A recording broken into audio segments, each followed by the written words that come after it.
तो देखो बात है 1971 की, जब एक प्लेन क्रैश हो गया था जंगल में। और इस क्रैश के दौरान सिर्फ एक ही लड़की बची थी जो कि 11 दिनों तक जंगल में भटकती रही थी।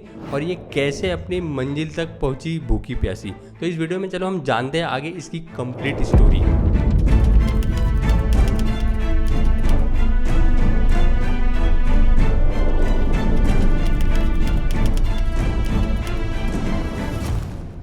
देखो एक लड़की थी जिसका नाम था जूलियाना कोएपके और इसका जन्म 1954 में हुआ था। जो पेरू करके जो कंट्री है साउथ अमेरिका में, इसकी जो कैपिटल है लीमा, यहाँ पे इसका जन्म हुआ था। और जो इनके पेरेंट्स हैं हैंस विल्हेम और मारिया कोएपके, ये दोनों एक्चुअली जर्मनी से बिलोंग करते थे, लेकिन जो इनका काम था वो बायोलॉजिस्ट का था। और ये जर्मनी में एक फेमस बायोलॉजिस्ट थे दोनों, जो कि पेरू में आए थे क्योंकि यहाँ के अमेज़न के जंगल में बायोडायवर्सिटी पर रिसर्च चल रही थी। अब अमेज़न का जो जंगल है आपने देखा होगा पेरू से भी बहुत लगा हुआ है, और आसपास की जितनी भी कंट्रीज है वहाँ पे अमेज़न का जंगल सब दूर से लगा हुआ है। तो इनको जो काम मिला था बेसिकली वो पेरू में मिला था। तो रिसर्च के लिए इनके पेरेंट्स ने अमेज़न में पंगुआना रिसर्च स्टेशन इस्टेब्लिश किया था। तो जो जूलियाना का जो बचपन था ना, बेसिकली उसी जंगल में सबसे ज़्यादा गुजरा है। और अपने पेरेंट्स के काम की वजह से उसको नेचर से बहुत लगाव भी हो गया था। जो जूलियाना के जो पेरेंट्स का जो काम था वो बहुत ही ज़्यादा चैलेंजिंग था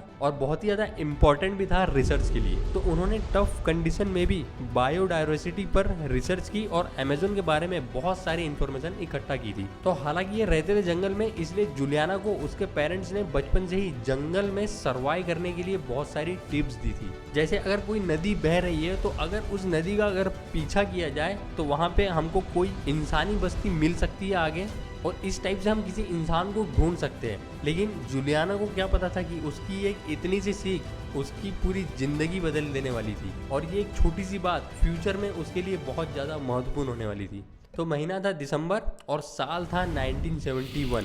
जूलियाना और उसकी माँ ने डिसाइड किया कि उन्हें पुकाल्पा जाना है। पुकाल्पा अमेज़न बेसिन में एक टाउन था जहाँ पे उसके पापा रहते थे। तो क्रिसमस का टाइम आ रहा था, तो इन्होंने सोचा कि क्रिसमस के टाइम अपने पापा के साथ ये कुछ समय बिताना चाहते थे। हालांकि जहाँ पे ये करंट में रह रहे थे, उस जूलियाना की ग्रेजुएशन सेरेमनी भी कुछ दिन बाद होने ही वाली थी, लेकिन इसने इसके माँ को कैसे भी कन्विंस करके बोला कि चलो क्रिसमस में पापा के साथ रहेंगे।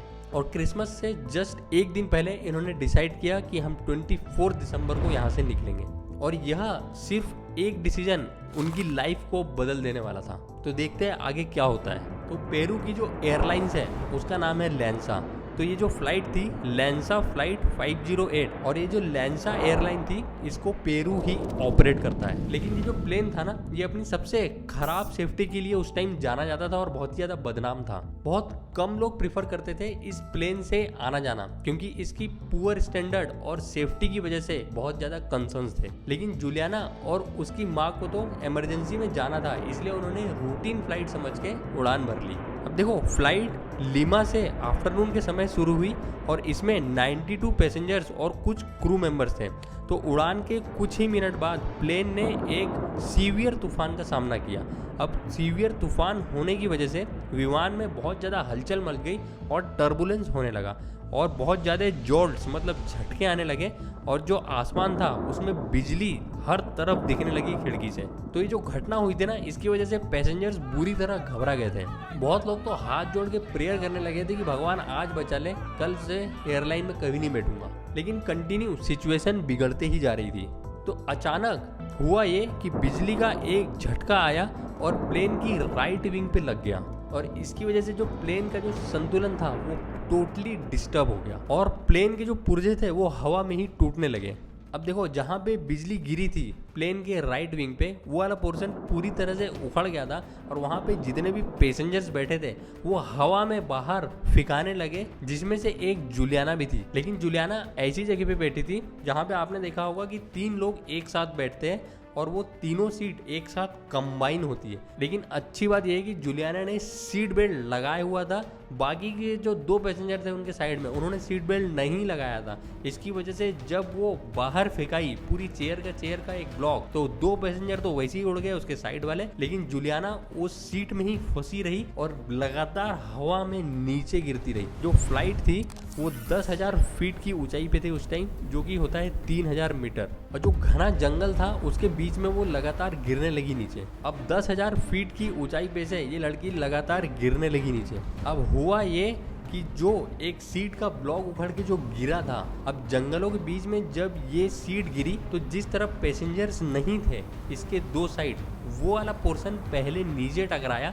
इसकी वजह से इसकी जान बच गई, और अगर इसने सीट बेल्ट नहीं लगाई होती तो ये भी दूसरों लोगों के साथ मर जाती और उड़ जाती, और गिरते से ही बेहोश हो गई। लेकिन अगले दिन जब वो बेहोशी से उठी तो वह घबरा गई और एकदम अकेली थी। जिस झटके से वो गिरी थी, उस झटके की वजह से उसका जो कॉलर बोन था, ये वाला जो एरिया, वो टूट चुका था, और उसकी जो राइट तरफ की जो आँख थी वो भी सूज गई थी, और जो लेफ्ट जो टांग थी उस पर बहुत ज़्यादा वाउंड आ गया था, उसमें कुछ लकड़ी टाइप का कुछ घुस गया था, तो वहाँ पे बहुत ज़्यादा उसको घाव हो गया था और ब्लड भी बह रहा था। और उसके शरीर पे छोटे मोटे बहुत जगह स्क्रैचेस और निशान थे, लेकिन उसको जितने भी घाव लगे थे वो एक लाइफ थ्रेटनिंग घाव नहीं थे जिससे वो सर्वाइव कर सकती थी।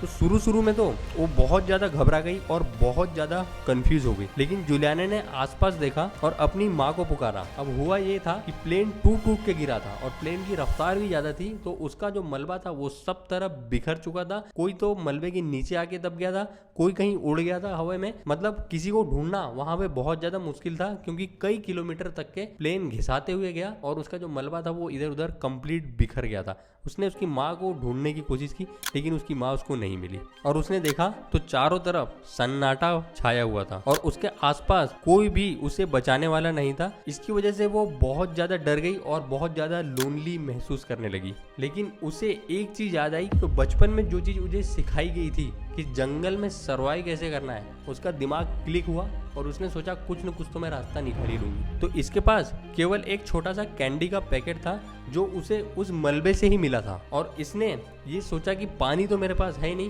पानी के बगैर तो बिल्कुल मैं जिंदा रह ही नहीं सकती। लेकिन उसकी पेरेंट्स की उसको बात याद आई कि बचपन में मुझे एक चीज़ सिखाई गई थी कि अगर कहीं भी कोई भी एक पानी का स्रोत मिल गया, कोई भी स्ट्रीम मिल गया या बड़ी नदी मिल गई, तो उसको फॉलो करके मुझे जाना है। बस इतना मुझे पता था। तो ये कुछ समय तक आगे चलते रही, पहले तो जंगल में पता नहीं था ये कहाँ जा रही है, लेकिन इसको एक झरना टाइप का, छोटी सी एक नदी टाइप की और नाला टाइप का बोल लो वो मिल गया। तो इसने सोचा कि मैं इसी का पीछा करूंगी ताकि आगे चल के कोई इंसानी बस्ती मिल जाए। अब जो अमेजोन का जो एनवायरमेंट है वो बहुत ही ज्यादा हार्श और बहुत ही चैलेंजिंग था। दिन में बहुत ज्यादा धूप होती थी और रात में बहुत ज्यादा ठंड होती थी। इसकी वजह से इसकी परेशानी बहुत ज्यादा बढ़ गई थी। मच्छरों और अन्य कीड़ों ने इसको काटना चालू कर दिया था। एक तो इसके ऊपर पहले से ही जख्म थे और ऊपर से कीड़े इसको काट रहे थे, और जो इसने चप्पल पहनी थी सैंडल, वो भी मलबे में खो गई थी कहीं। तो इसको पूरा जंगल अब नंगे पांव ही पार करना था।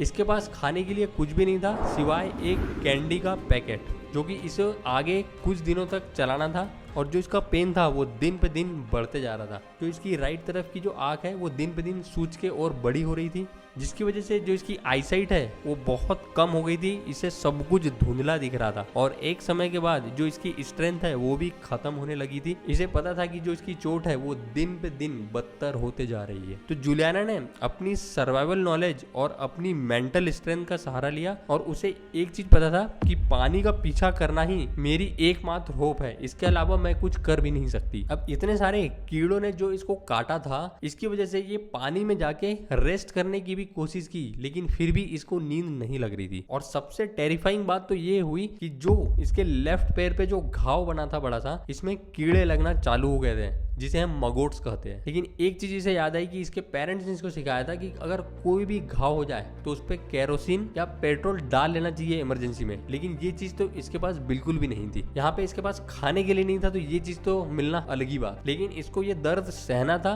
तो इसने क्या किया, लकड़ी की मदद से अपने घाव को खुरेद के जितने भी कीड़े लगे थे उसको निकालने की कोशिश की, ताकि दर्द कम हो और इन्फेक्शन कम से कम फैले। अब जुलियाना को जो सफर है, जो इसकी जर्नी है, वो 11 दिनों तक जारी रही, जो उनके लिए बहुत ज्यादा पेनफुल साबित हुआ और हर दिन एक नई चैलेंज लेकर आता था और उनका शरीर दिन ब दिन वीक होते जा रहा था। देखो, इसको मानसिक और शारीरिक दोनों चैलेंज थे, उसके बावजूद भी जूलियाना ने हिम्मत नहीं मारी और हर कदम वह एक ही होप लेके चल रही थी, एक ही आशा लेके चल रही थी, किसी तरह मुझे कोई तो रेस्क्यू कर ले। अब सोचो 11 दिनों तक कोई इंसान बिना खाए चल रहा है, सिर्फ पानी पी रहा है, वो भी नदी का, और खाना खा रहा है तो दिन में ज्यादा से ज्यादा 1 या 2 कैंडी। अब 11 दिन बाद जिस नदी का जूलियाना पीछा कर रही थी वहां पे इसे एक इंसानी बस्ती दिख गई। There is some sign of human activity.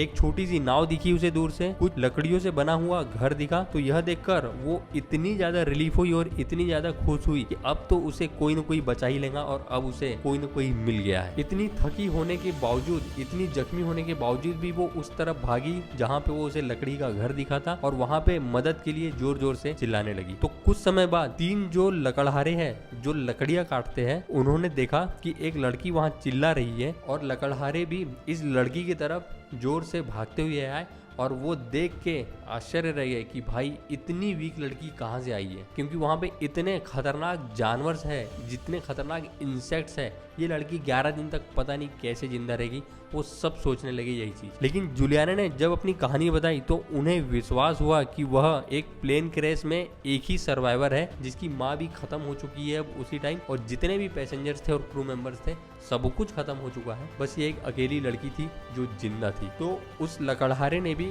इसके घाव पे केरोसिन लगाया, क्योंकि ये बात थी 1971 की और उस टाइम इमरजेंसी में ऐसे ही ट्रीट किया जाता था लोगों को। और इसके घाव पे जो कीड़े लग चुके थे उनको अच्छी तरीके से साफ किया और जूलियाना को खाना दिया, पानी दिया और कुछ केयर की इसके। अब अगले दिन इस वुड कटर ने इस लड़की को एक गांव तक पहुंचाया जहां पे एक प्लेन था। इस प्लेन के जरिए पुकाल्पा भेजा गया, जहां पे ये जाना चाहते थे। इस प्लेन के जरिए जो क्रैश हो गया, फिर से इसको पुकाल्पा भेजा गया और वहाँ उनका अच्छे से मेडिकल ट्रीटमेंट हुआ, उसकी देखभाल हुई और धीरे धीरे इसकी हेल्थ ठीक हुई और रिकवर हुई। उसके बाद में वहाँ पे इसके पापा से मिली है और सब कुछ पूरा हादसा बताया कि हमारी माँ अब इस दुनिया में नहीं रही है, एक प्लेन क्रैश में बस मैं ही एक सर्वाइवर हूँ जो 11 दिन तक अकेले जंगल में चलती रही। अब जब जूलियाना ने आगे चल के अपनी जो कहानी जो पूरी दुनिया को बताई, उसने सबको शॉक कर दिया, क्योंकि उसकी कहानी को मीडिया वाले ने भी बहुत अच्छा कवरेज दी और उन्हें एक ब्रेव और इंस्पायरिंग लड़की के रूप में देखा गया। उन्होंने अपनी बाद में पढ़ाई पूरी की और जर्मनी में जूलॉजिस्ट बन गई और अपने माता पिता के नक्शे कदम पर चलती रही। और उनकी जीवित रहने की इस कहानी पर कई किताबें भी बनी हैं, कई डॉक्यूमेंट्रीज भी बनी हैं। इस कहानी से लोगों को इंस्पिरेशन मिलती है कि स्ट्रगल करने से सब कुछ संभव है, कितनी भी एडवर्स कंडीशन क्यों नहीं हो, लेकिन अगर पेशेंस है अपने साथ में और करेज है और पॉजिटिव आउटलुक है तो हम कहीं भी सर्वाइव कर सकते हैं, बस विल पावर रहना चाहिए। जूलियाना कोयपके की ये जो यात्रा है ना कि सिर्फ उसके साहस को दर्शाती है, बल्कि ह्यूमन स्पिरिट और इनक्रेडिबल स्ट्रेंथ और विल टू सर्वाइव के लिए भी जानी जाती है। चलो दोस्तों, मिलता हूँ नेक्स्ट वीडियो में।